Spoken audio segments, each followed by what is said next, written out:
Buenos días, queridos amigos. Siguiendo con esta serie de entrevistas, hoy ha tenido el señor Mohamed Mustafa la amabilidad de acceder con nosotros a realizarla. Don Mohamed, muchísimas gracias por su amabilidad.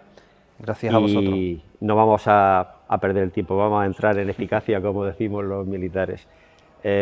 Desearía que usted nos explicara su partido Ceuta Ya, qué características tiene y qué es lo que, en fin, usted pues tiene en mente. Bueno, Ceuta Ya es un partido que hereda dos movimientos fundamentales que marcamos en el localismo ceutí, dos movimientos de los cuales hemos recogido sus luchas y de los cuales también estamos muy orgullosos, y tienen que ver uno con los movimientos civiles, sociales que en la década de los 80 el colectivo musulmán luchó por los derechos al acceso a la ciudadanía. Y en segundo lugar, uno de los movimientos más importantes que ha dado nuestra ciudad, que es la lucha autonomista, que heredamos también de la década de los 90, de los compañeros del PSPC. De ahí que Ceuta Ya siempre se haya definido como un partido progresista, un partido eminentemente localista y un partido, como a mí me gusta decir, un partido de las y los ceutíes, que no tiene ninguna atadura con ninguna matriz en Madrid, salvo los intereses de Ceuta por encima de cualquier otro. Si usted tuviera, dado el caso que ceder sus posibles escaños a alguna formación política, ¿a cuál de ellas estaría usted dispuesto a ayudar para que pudiera gobernar? Hablo siempre localmente, claro. Yo lo digo o lo planteo de otra forma. Ceuta Ya es consciente de que en Ceuta necesitamos un cambio de política. Hay que tener en cuenta que llevamos más de 2 décadas con el mismo gobierno que ha implementado una serie de políticas públicas que, más allá de resolver los problemas estructurales de la ciudad, los ha ahondado. Por ejemplo, recuerdo las desigualdades sociales. En los 20 años de gobierno del Partido Popular, de gobiernos conservadores, la desigualdad no se ha reducido, sino que se ha aumentado. Desigualdad social y territorial, que debería sonrojar que en una ciudad de apenas 19 kilómetros cuadrados tengamos notorias diferencias entre dos Ceutas, una que vive muy bien y otra que vive muy mal, una que tiene unos niveles de inversiones apropiados y otra que tiene unos niveles de inversión muy por debajo de la media. Por lo tanto, yo lo que me planteo, lo que me plantearía a la hora de dar el apoyo es qué políticas son alternativas a esas 2 décadas de políticas conservadoras, y eso pasa inexcusablemente por 2 cuestiones. Una, porque la formación a la que vayamos a apoyar tenga una impronta diferente a la que se ha estado estableciendo hasta ahora, y 2, y en segundo lugar, y la más importante, es que Ceuta Ya tiene que estar en ese gobierno, y tiene que estar con fuerza, porque hay una cosa que repito siempre que tengo la oportunidad, y es que en mayo del 2023 se van a decidir los ciudadanos van a tener que decidir entre 2 opciones, no hay más, Carlos, no nos engañemos. Por un lado, la alternancia. Esa alternancia la compone o la configura el Partido Popular y ahora con su socio el Partido Socialista, que es un cambio de cromos pero las mismas políticas conservadoras, o la alternativa. La alternativa pasa por Ceuta Ya. Es decir, si queremos que exista un gobierno diferente, donde haya un cambio, donde haya ruptura, tiene que haber un gobierno con la presencia de Ceuta Ya, pero con una posición fuerte, y eso va a depender de la ciudadanía en mayo del 2023. Bueno, al hilo de lo que está hablando, entonces yo siempre me hago esta pregunta porque a mí de verdad que me duele que exista lo que tenemos aquí para mí, no sé si para usted será el gueto del Príncipe, un gueto que lo han consentido todos los que han gobernado. ¿Está usted de acuerdo?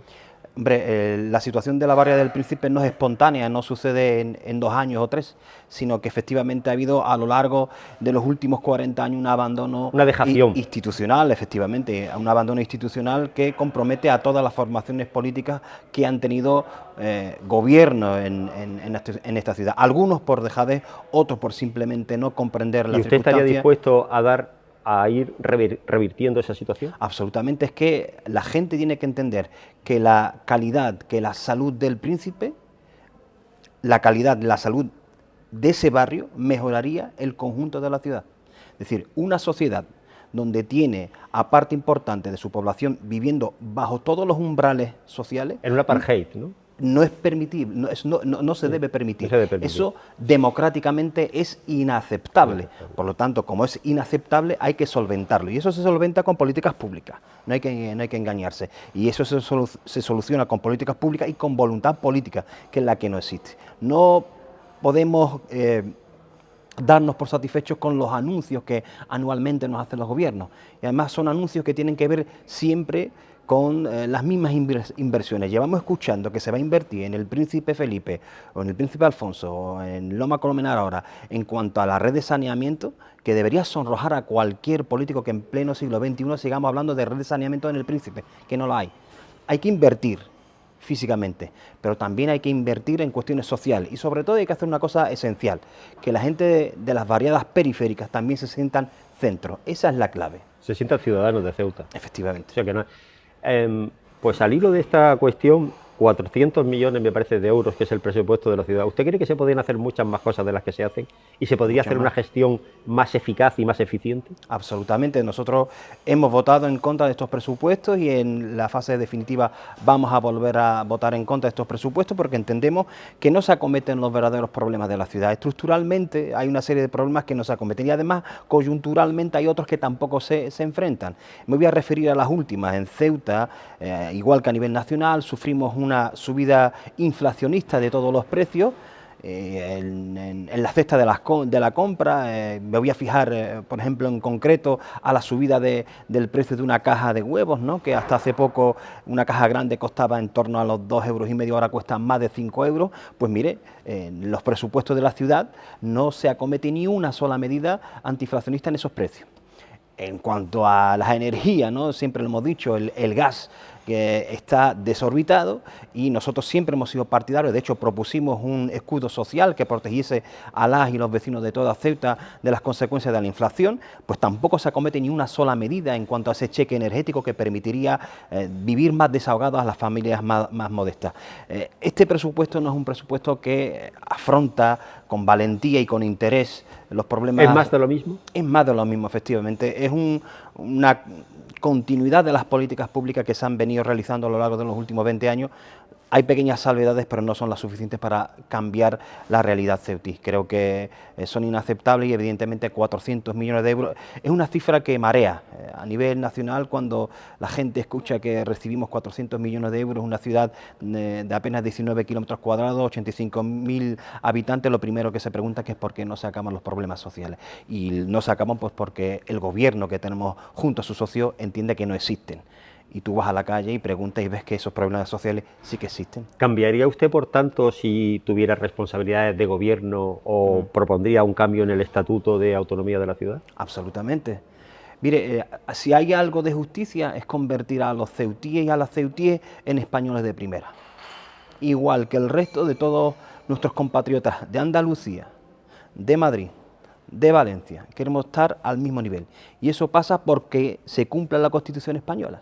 La Constitución española dice que nuestro Estado, el Estado español, se organiza territorialmente en provincias y municipios y en comunidades autónomas. No habla de ciudad autónoma. El término ciudad autónoma es un invento jurídico que ha demostrado ser, además de falaz, improductivo, porque hay muchísimas sentencias que han castigado a la ciudad y que les han obligado a comportarse como ayuntamiento y que esto la gente lo entienda. Esto no solamente supone un castigo jurídico, también económico. Las sentencias se pagan. Claro. Eso es lo que decimos siempre, a Ceuta siempre le conviene que el gobierno de Ceuta sea el mismo que haya en Madrid, porque si no puede haber problemas, ¿no? Efectivamente, hay un acuerdo. Mire, la cuestión autonomista, esto hay que recordarlo, la cuestión autonomista cuando surge, y esto me lo recuerdan mucho los compañeros del PSPC, en aquel entonces gobernaba el Partido Socialista, y el Partido Popular, que estaba en la oposición, apoyó las tesis autonomistas de Ceuta. Las apoyó. De hecho, dijo que cuando se produjera el cambio en el gobierno de la nación, iban a completar la legítima reivindicación de Ceuta en constituirse como comunidad autónoma. El Partido Popular estuvo con los movimientos autonomistas. Lo que pasa es que cuando llegó al gobierno de la nación, hubo ese pacto no escrito entre ambas formaciones de no dejar que Ceuta y Melilla sean comunidad autónoma para no molestar a otros países. Sí, no, hay que hablarlo claro, sí. Porque la siguiente pregunta sería, entonces, ¿usted cree que se sentiría mejor formando parte del gobierno o en la oposición, dado el caso de que se tuviera que recorrer un camino del tipo que usted está viviendo? Yo las responsabilidades, tengo que ser sincero, las afronto con la misma intensidad. Es decir, ahora soy un único diputado en la Asamblea, pero no me esfuerzo por ello menos, me esfuerzo al 100% estando en la oposición. Tengo que ser consciente, y lo soy, y por lo tanto digo lo siguiente, que para cambiar las cosas sí que es cierto que tengo que estar en el gobierno. Las cosas no se cambian desde la oposición, esto es importante que la gente lo sepa. Por mucho ruido que hagamos la oposición, Pues dígalo claro, dígalo. por mucho ruido que hagamos la oposición, Sí, sí. la correlación de fuerza es la que es. Quien decide dónde se mueven las partidas presupuestarias, quien decide dónde se invierte es el gobierno, no la oposición. Por lo tanto, si la gente quiere que Ceuta ya decida dónde se va a invertir, tienen que colocar a Ceuta ya en el gobierno. Señor Mohamed Mustafa, ¿la corrupción es algo consustancial cuando el poder se perpetúa mucho tiempo en una institución? Yo lo entiendo así. Yo creo que cualquier persona que participa en política, sobre todo los que ostentan cargos de gobierno institucionales, sí, efectivamente, estar muchísimo tiempo en posesión del cargo creo que no es positivo. Por lo cual usted sería partidario de sacar una ley que limitara los mandatos, por ejemplo, a 2 y se acabó la historia, ¿no? Yo no sé si sacaría la ley, eso, o una norma, o una norma sí, sí, que lo regulase. Yo sí sé lo que haría. Yo me autolimitaría, efectivamente. Yo sí sé que soy partidario que llega un momento en el que uno se vacía y hay que dejar paso a las nuevas generaciones. Eso lo tengo meridianamente claro. Yo, si en alguna ocasión los ceutíes deciden que esté en el gobierno, que sepan que estaré por un tiempo limitado y sobre todo de acuerdo a mi capacidad. Yo siempre digo, se lo digo, que yo en las ciudades como Ceuta y otras que tengan así su medio yo sería partidario de que a la política se dedicaran las personas que tuvieran la vida resuelta, que no vivieran de la política. ¿Usted está partidario de eso? No. No, a ver. Sí, entiendo lo que quiere decir Carlos y lo comparto. Tú lo que quieres decir que sí, se viene a la política para resolver los problemas servir, y no para servir y no para servirse, claro. Pero es que cuidado con esto, porque entonces caemos en la profesionalización y parece ser que cualquier persona del pueblo, de las clases populares que no goce de un puesto de trabajo en esta ciudad, de hecho lo normal es estar en paro, no tienen derecho a acceder a la función pública en cuanto a la representación pública, y esto me parece a mí muy grave. No. Yo sí que soy partidario de que existan mecanismos de fiscalización para que los que entramos en política salgamos como hemos entrado. Los mismos ingresos que cuando entramos, las mismas propiedades que cuando entramos. Sí. Usted lo ha delimitado, sí. Efectivamente, una fiscalización muy estricta. Y evidentemente las puertas giratorias, no es de recibo que nuestros políticos acaben en el gobierno o terminen sus funciones en un gobierno y acaben en empresas que luego presionan para obtener beneficios institucionales. Eso sí que me parece aberrante. ¿Usted cree que el ayuntamiento, o sea, lo que es la asamblea, en cuanto a la gente que está sobredimensionada, o sea, que hay un nepotismo, hay demasiada gente trabajando? Yo le voy a decir lo que dice la ciudadanía. Usted pregunta a cualquier ceutí o a cualquier vecina de Ceuta, a cualquier persona, y le va a decir que el acceso a la función pública local es opaca. Es opaca. Y esto hay que hacérselo mirar. Esto hay que hacérselo mirar. Muchos de nuestros jóvenes deciden abandonar Ceuta porque dicen que no encuentran oportunidades y que no hay transparencia en los procesos de acceso a la función pública en el ámbito local. Esto es lo que dicen nuestros vecinos, sobre todo los jóvenes. Cuidado con esto, cuidado con esto. Muy bien. Pues yo creo que con estas preguntas le hemos dado un repaso casi completo y tampoco quiero que sea muy extensivo porque si no se le pierde atención, pero le voy a hacer ahora ya unas preguntas muy cortitas con sí o no, vale, que no tienen mucha, pero bueno, ¿un color? Un color, el azul. El azul. ¿Una canción? Una canción, pues eso sería muy difícil. Muy difícil. No sé. ¿Qué le gusta más, la música tradicional, la música pop? No, voy a utilizar una porque me recuerda a mi hermano, a Eddie Grant, probablemente Give Me Hope, Joanna. Elegiría esa canción por su profundo mensaje político, muy bien. Contra el apartheid, etcétera. ¿Un libro de cabecera? Un libro La pedagogía del oprimido de Freire. Ese libro es imprescindible. Ahora va a definir, si es tan amable con una palabra, al presidente Juan Vivas. Caducado. A don Juan Gutiérrez. Una palabra, lo he dicho anteriormente, ¿no? Juan Gutiérrez representa la alternancia es decir, la continuidad de las políticas conservadoras frente a lo que propone Ceuta ya, que es la alternativa, el cambio. Nosotros somos el cambio y son la continuación de las mismas políticas implementadas en los últimos 20 años. Don Juan Sergio Redondo. Mala persona, muy mala persona, cruel, una persona que desea, o una formación que desea acabar con la mitad de la población no puede ser descrita de otra manera que de cruel o mala persona. Doña Fátima Ahmed.